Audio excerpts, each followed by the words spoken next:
వీళ్ళకి ఎంత ధైర్యం అంటే వీళ్ళందరికీ కూర్చోబెట్టి కోర్టులకు వెళ్తారు. కోర్టులకు వెళ్ళి నా మీద ఒత్తిడి పెడతా ఉన్నారు. నా మీద కూర్చోబెట్టి మీరేం చేయలేరు ఇట్లా మాట్లాడుతున్నారు నాతోటి.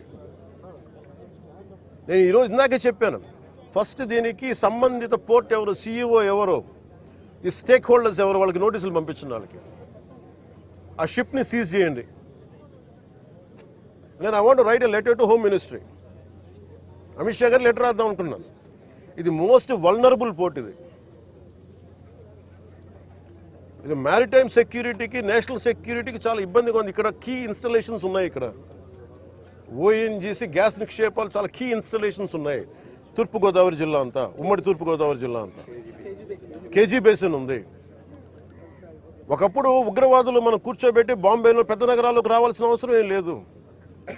హైదరాబాద్లో చూసాం, గోకుల్ చాట్ బండార్ లాంటి చోట కూడా వచ్చేసారు. ఇక్కడ వచ్చి ఒక 10 మంది ఉగ్రవాదులు వచ్చి ఎడాపెడిగా కాల్ చేస్తే దిక్కు లేదు. ఇక్కడ వాళ్ళు చనిపోవడానికి సిద్ధంగా ఉంటారు ఉగ్రవాదులు.